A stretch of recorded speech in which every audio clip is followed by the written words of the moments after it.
Hello friends, you are most welcome at my channel Manoj sir SBL English classes. Friends, आज मैं आपको future indefinite tense पढ़ाऊंगा। वैसे तो ये टेंस कोई ज़्यादा कठिन नहीं होता है, लेकिन फिर भी छात्रों को छोटी छोटी कई कठिनाइयों का सामना करना पड़ता है। इन्हीं कठिनाइयों को दूर करने के लिए आज हम ये वीडियो कर रहे हैं। प्रेजेंट इंडेफिनिट टेंस और पास्ट इंडेफिनिट टेंस को आपने खूब पसंद किया। आशा है फ्यूचर इंडेफिनिट टेंस को भी आप बहुत पसंद करेंगे। यदि वीडियो आपको पसंद आता है तो प्लीज़ इसे लाइक करें और चैनल को सब्सक्राइब कर लें। मेरी वीडियो का नोटिफिकेशन आपको मिलता रहेगा, इसका कोई खर्चा नहीं होता है। तो चलिए फ्रेंड्स, आज का टॉपिक देखते हैं। आज का टॉपिक जैसा कि मैं आपको बता चुका हूं, फ्यूचर इंडेफिनिट टेंस।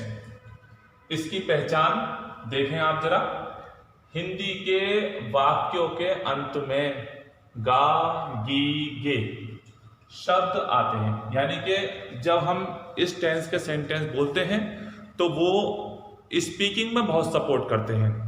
यानी कि मेरा तो ये मानना है, मेरा पर्सनल अनुभव है, बस मैं अभी आपको सिखाऊंगा, अभी आप देखेंगे और उसके कुछ मिनट बाद ही आप देख लेना, थोड़ा थोड़ा आप इन सेंटेंसों के माध्यम से बोलना भी शुरू कर देंगे।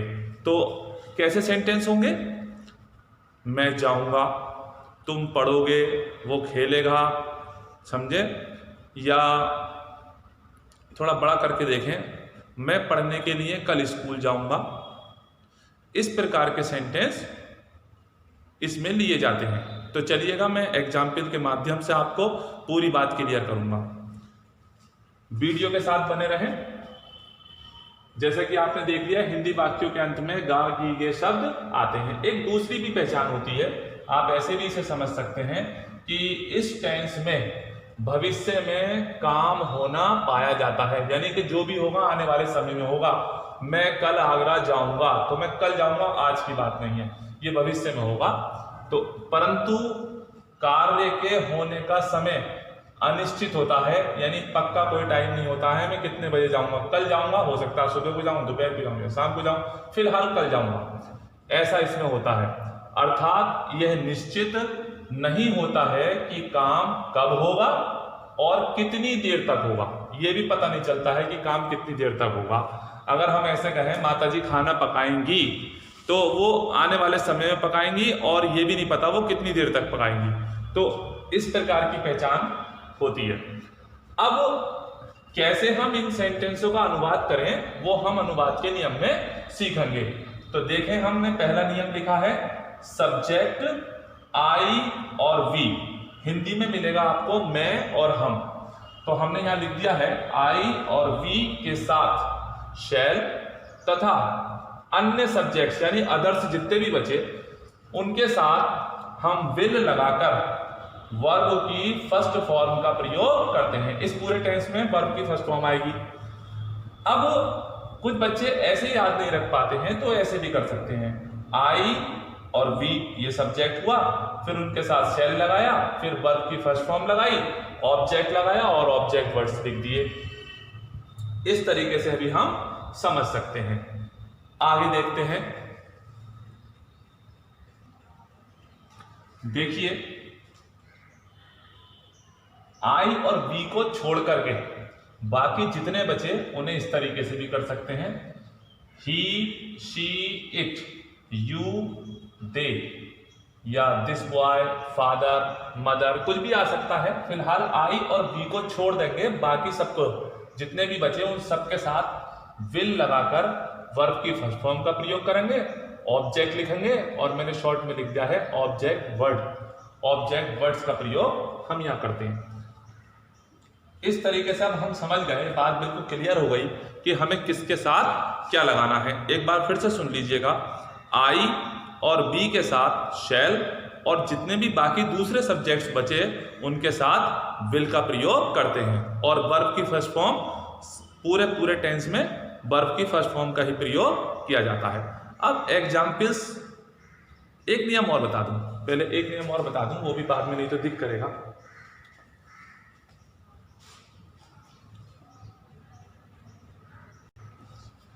देखिए रूल नंबर 2, ये भी बहुत इंपॉर्टेंट है, आप ध्यान से सुनिएगा। यदि वाक्य में कसम, धमकी, अनिवार्यता, मजबूरी प्रकट हो तो आई और वी के साथ विल तथा अदर्स के साथ शैल का प्रयोग करते हैं। जैसे कि मैंने अभी आपको बताया था कि आई और वी के साथ शैल लगाते हैं और अन्य के साथ विल लगाते हैं, लेकिन अगर कंडीशन ऐसी है, कहीं मजबूरी आती है, अनिवार्यता आती है, तो वहां सिस्टम उल्टा हो जाता है। फिर आई और बी के साथ हम विल लगाने लगते हैं और अन्य के साथ जो है हम वो शैल का प्रयोग करते हैं। यानी आई और बी को छोड़ करके जितने भी दूसरे बचे उनके साथ हम शैल का प्रयोग करते हैं। तो ये तो फ्रेंड्स हुए हमारे रूल्स। अब हम एग्जाम्पल से सीखेंगे कि किस तरीके से हमें इसका अनुवाद करना चाहिए। आशा है कि वीडियो आपको बहुत पसंद आएगा। मैं छोटे छोटे और डेली यूज में आने वाले सेंटेंसों का प्रयोग करूंगा जो आपकी स्पीकिंग को बहुत सपोर्ट करेंगे और आपको अनुवाद करने में भी बहुत मदद मिलेगी। यानी छोटे और उपयोगी ऐसे सेंटेंसों का मैं प्रयोग करूंगा।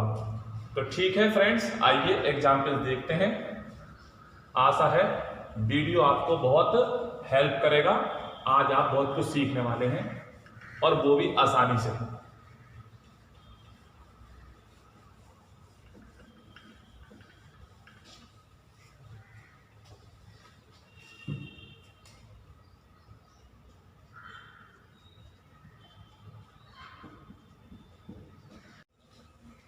चलिए फ्रेंड्स, अब मैं एग्जाम्पल के माध्यम से आपको इस टेंस को सिखाना शुरू करता हूं। आप सभी ध्यान से देखें। सबसे पहले एक छोटा सा एग्जाम्पल लेते हैं। वह आएगा। अब आप गौर करें, सबसे पहले सब्जेक्ट लेते हैं, शुरू का वर्ड, ये नंबर 1 पे ही आएगा। तो देखिएगा, आप ध्यान से देखिएगा, आएगा में गा है। तो अब इसे गा को समझना है। तो हिंदी में कि इस प्रकार से होता है ये, जैसे गा है, गी है और गे है। इसके लिए इंग्लिश में विल या शैल दोनों में से कोई भी आ सकता है। तो आप ध्यान से देखिएगा कि हिंदी में गागी गे होता है तो इंग्लिश में विल शैल होता है। अब आएगा में आप देखें या इस तरीके से, यहां देखें, मैं ये इसे सर्किल में कर रहा हूं, गा। अब इस गा की अंग्रेजी इन दोनों में से कोई एक होगी। तो ही, जैसा कि मैंने अभी आपको बताया था नियमों में कि ही के साथ आपको विल लगाना है, यानी कि आई और वी के साथ आपको लगाना होता है शैल, और अदर्स में कोई भी दूसरा सब्जेक्ट आ जाए तो वहां पर हमें विल का प्रयोग करना होता है। तो यहां पर गा के लिए ही के साथ विल लगेगा। तो ही विल, अब आने की कम, ही विल कम, बस इतनी सी बात थी। अब मैं और एग्जाम्पल लेता हूं, थोड़ा ज्यादा क्लियर हो जाएगा। मैं ऐसे एग्जाम्पल्स लेना पसंद करूंगा जो डेली यूज में आपके काम आए और आपको टेंस का अनुवाद करना भी सिखाएं। यानी कि आपके लिए जो सेंटेंस होंगे वो स्मॉल होंगे और वेरी यूजफुल होंगे। तो हम ऐसे ही आज सेंटेंसों का अनुवाद करना सीखेंगे। चलिए मैं एक लेता हूं पहले, जैसे मैं उससे कल मिलूंगा।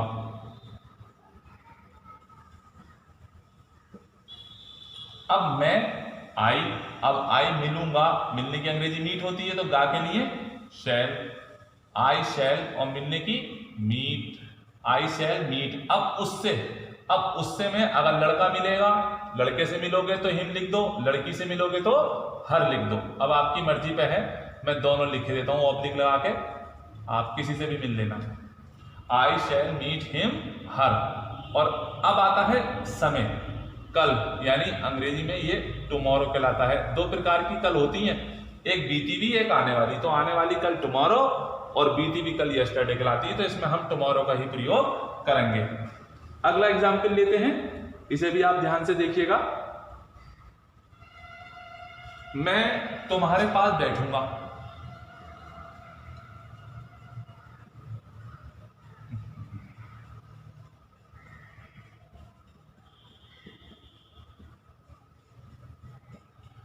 मैं तुम्हारे पास बैठूंगा। जल्दी करो तो गलती होती है।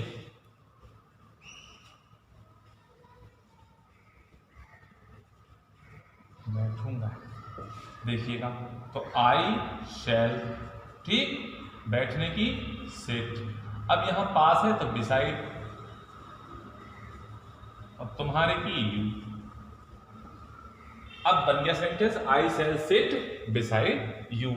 अगला लेते हैं एग्जाम्पल। जैसे हम लिखें उसका विवाह अगले सप्ताह होगा। तो गौर करें, उसका विवाह अगले सप्ताह होगा, अर्थात वह अगले सप्ताह विवाह प्राप्त करेगी। यानी होगा के लिए तो गा के लिए विल और होने के लिए गेट शब्द का प्रयोग करेंगे। तो उसका शी विल गेट, अब विवाह प्राप्त करेगी। यहां पे इंग्लिश में ऐसा ही होता है, यहां होने के लिए गेट का भी प्रयोग किया जाता है। तो गेट मैरिड। अब समय आया अगले सप्ताह, नेक्स्ट वीक।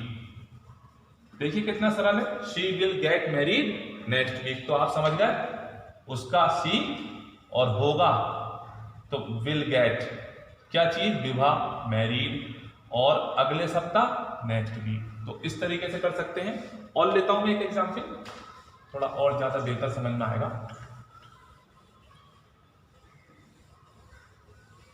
इनका अनुवाद करना फिर भी सरल होता है औरों के मुकाबले। जैसे हम यहां 8:30 बजे रुकेंगे,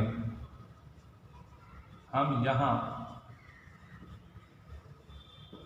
8:30 बजे रुकेंगे। अब देखिएगा रुकने में दो शब्द आते हैं, स्टॉप और स्टे। अब किसी के घर जाकर रुकोगे स्टे, और चलते चलते रुकोगे तो स्टॉप। तो यहां हम चलते चलते रुकेंगे, हम यहां 8:30 बजे रुक जाएंगे तो वी, और गा के लिए शैल, जैसा कि मैं नियम में बता चुका हूं आपको। अब रुकने के लिए स्टॉप, वी शैल स्टॉप। कहां रुकेंगे, यहां, हियर। अब आपका टाइम है 8:30 बजे, एट 8:30। तो ये बन गया आपका sentence, we shall stop here at 8:30। चलिएगा अगला एग्जाम्पल लेते हैं। मैं तुमसे कुछ कहूंगा, मैं तुमसे, अगर आपको कुछ कहना हो तो इस तरह से कहें, मैं तुमसे कुछ कहूंगा। अब कहने का मसला भी समझिएगा कैसा होता है। देखिए कहने में दो हैं ये, एक तो होता है से, एक होता है टेल।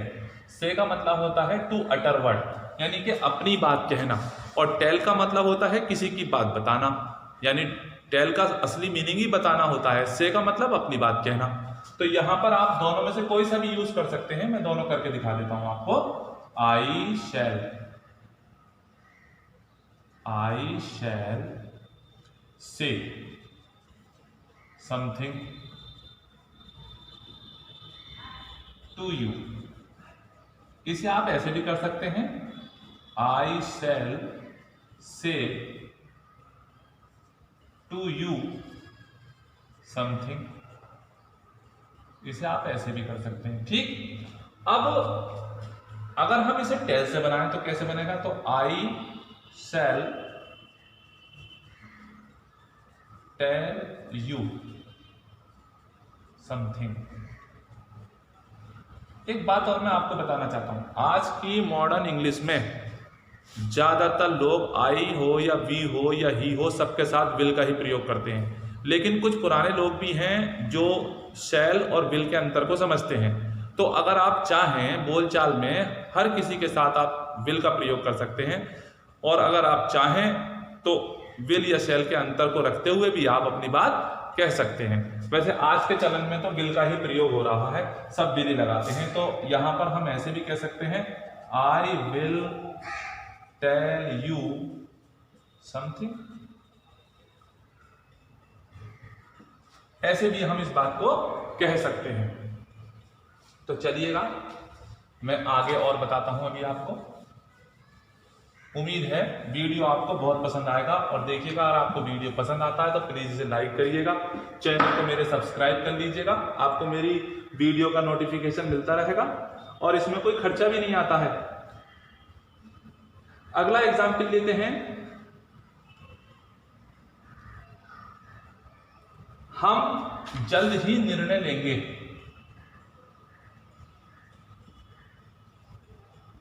हम जल्द ही निर्णय लेंगे। ठीक, तो वी शैल। निर्णय लेने में लेने की अंग्रेजी अलग और निर्णय की अलग कर सकते हैं, यानी कि ऐसे बना सकते हैं वी शैल टेक, हम लेंगे आ डिसीजन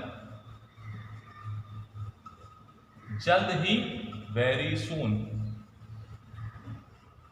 अब आप समझ लीजिएगा, पहले नंबर पे हम, फिर दूसरे नंबर पे लेंगे विल शैल टेक या विल टेक, कुछ भी लगाएं, फिर क्या लेंगे निर्णय अ डिसीजन, और जल्द ही वेरी सून। और इसे हम ऐसे भी कर सकते हैं we shall decide very soon, हम इसे ऐसे भी कर सकते हैं। एक चीज और मैं आपको बताना चाहता हूं कि देखिएगा, जैसे हम आई के साथ विल लगा रहे हैं या वी के साथ विल लगा रहे हैं या शैल लगा रहे हैं, तो आजकल इनकी शॉर्ट फॉर्म चल रही है, तो इस तरह से आप विल, आइल, इस तरीके से होता है।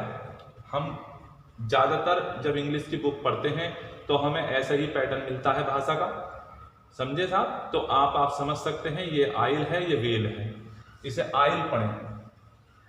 हाँ, आइल, अब जैसे ही के साथ होता ही विल, तो क्या होता ऐसे हील, तो इस तरीके से होता है।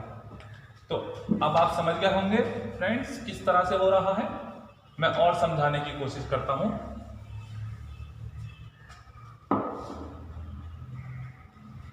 तुम्हारी मां 1-2 दिन में ठीक हो जाएगी। अगर हमें इसका अनुवाद करना पड़े, तुम्हारी मां 1-2 दिन में ठीक हो जाएगी। अब हमें इसका अनुवाद करें तो किस तरह से करें भाई? तो पहले लेंगे तुम्हारी माँ, योर मदर, ओके। अब उसके बाद विल सेल का निर्धारण करेंगे। विल सेल लगे में क्या आता है देखिए, हो जाएगी, तो देखिएगा ठीक होने के लिए आता है गेट बेटर, गेट बेटर, ठीक, इसे ठीक होना कहते हैं, ठीक होना। अब हम बस गा की अंग्रेजी लिख देते हैं, विल गेट बेटर, ठीक, 1-2 दिन में। अब 1-2 दिन में इन अ कपल ऑफ डेज, समझ गए साहब? तुम्हारी माँ 1-2 दिन में ठीक हो जाएगी, your mother will get better in a couple of days. Next example लेते हैं। ये जूते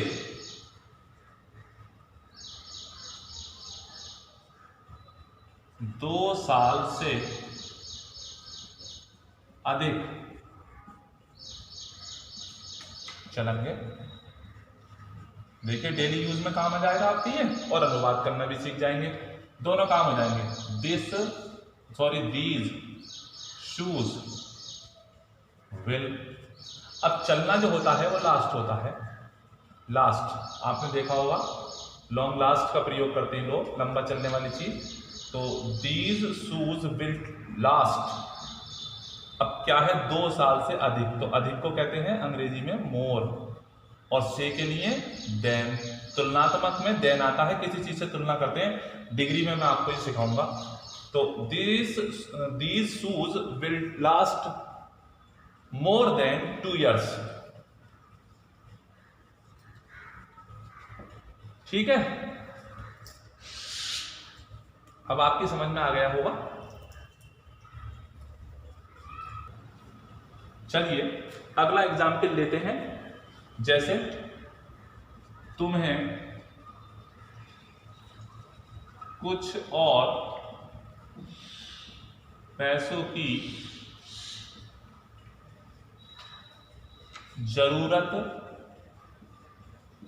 पड़ेगी, ठीक साहब, इसे देखे कैसे करें। तुम्हें यू विल गा के लिए, और जरूरत को कहते हैं नीड। यू विल नीड, तुम्हें जरूरत होगी, जरूरत पड़ेगी। कुछ और पैसे हुई तो कुछ के लिए सम, और पैसों के लिए मोर, सम मोर मनी। कितना आसान है, आप आराम से बोल लेंगे। You will need some more money. तो देखिएगा हमारे 2 in 1 काम हो रहा है, एक में 2 काम हो रहा है। यहाँ स्पीकिंग का भी सुधार हो रहा है, अनुवाद करना भी आ रहा है, यानी कि हम महसूस कर रहे हैं कि पहले से बेहतर अब इंग्लिश को समझने लगे हैं, थोड़ा थोड़ा बोलने भी लगे हैं।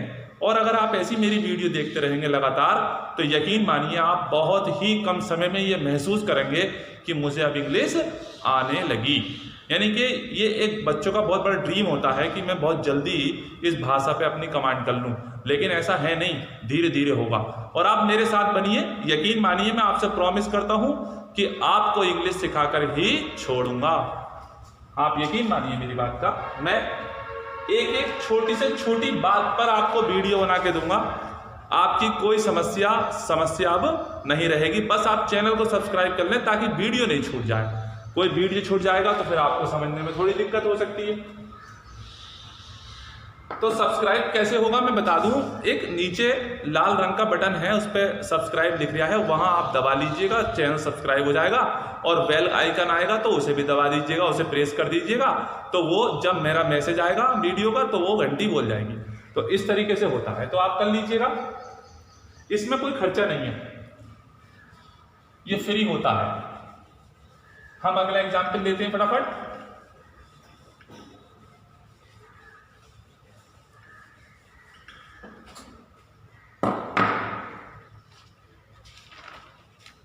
देखिएगा, अब मैंने रूल 2 पढ़ाया था आपको, जिसमें मैंने मजबूरी वाली बात कही थी, तो वहां की बात अब मैं आपको सिखाता हूं। तो आप समझिएगा, जैसे ये होता है अवश्य,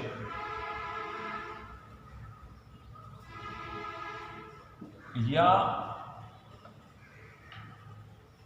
निश्चित ही, ये 2 वर्ड हैं, अवश्य या निश्चित ही। और एक तीसरा वर्ड आता है पड़ेगा। तो इन तीनों में, इन 2 में अनिवार्यता और इसमें मजबूरी आती है। ये शब्द उनके अंदर सेंटेंसों के अंदर आएंगे, तो हम जब ऐसे सेंटेंस में ये शब्द आएंगे तो हम इनका अनुवाद कैसे करें ये हमें सीखना है। तो मैं एग्जाम्पल लेता हूं।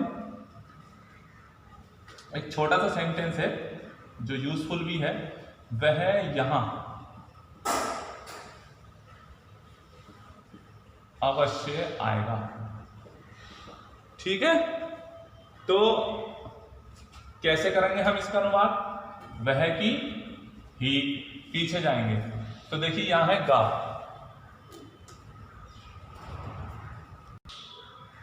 चलिए सबसे पहले सब्जेक्ट लेते हैं यहां पर, वह की अंग्रेजी ही।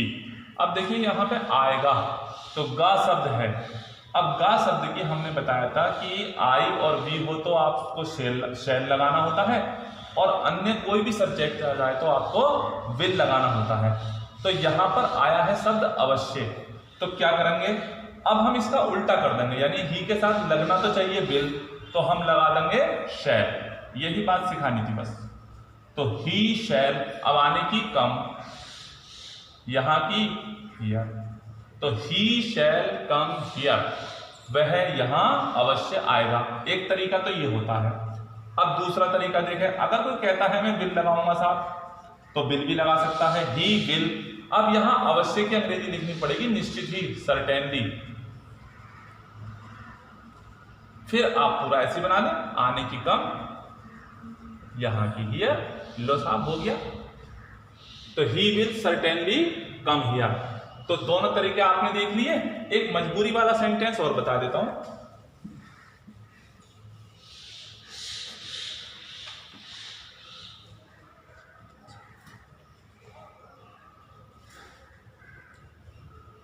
तुम्हें आगरा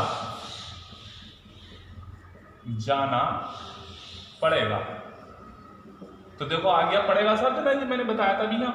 तो यहां भी वही सिस्टम है, यू है, यू के साथ क्या लगना होता है, विल, हम लगाएंगे क्या, शैल। तो यू शैल, अब जाना पड़ेगा, गो टू आगरा। एक तरीका तो इसमें ये है, और दूसरा एक जो आज मॉडर्न इंग्लिश में चल रहा है वो ये है कि you will have to go to Agra, यानी कि will have to, shall have to का प्रयोग करके भी हम बना सकते हैं। Will have to, shall have to, has to, have to, had to, ये सारा पूरा एक परिवार है। इस परिवार पे मैं पूरा एक वीडियो बना कर दूंगा, वो आपको बहुत हेल्पफुल होगा। तो देखा इस फ्रेंड्स, हमने किस तरीके से फ्यूचर इंडेफिनिट टेंस के वाक्य का अनुवाद करा। इसमें हमें दो तरीके का फायदा हुआ। यहाँ हमने बोलचाल संबंधी सेंटेंस भी सीख लिए और अनुवाद करना भी सीख लिया। वीडियो हमारा यहीं समाप्त होता है। जैसा कि मैं पहले कह चुका हूँ, प्लीज़ अगर आपको लगता है कि वीडियो आपके लिए बहुत यूज़फुल है, हेल्पफुल है, तो प्लीज़ इसे लाइक कीजिएगा। ऐसा करने से हमें मोटिवेशन प्राप्त होता है, हमारा हौसला बढ़ता है, हमें लगता है कि हमारी मेहनत सफल हो रही है। चैनल को सब्सक्राइब कर लीजिएगा, वो आपकी इच्छा पर है। अगर आप चाहते हैं कि मेरी वीडियो की सूचना आपको मिलती रहे तो वो आप उसको सब्सक्राइब कर लीजिएगा। इसी तरह मेरी वीडियो देखते रहिएगा और मुझे हौसला अफजाई करते रहिएगा। वीडियो देखने के लिए आपका बहुत बहुत धन्यवाद। मिलते हैं अगले वीडियो में।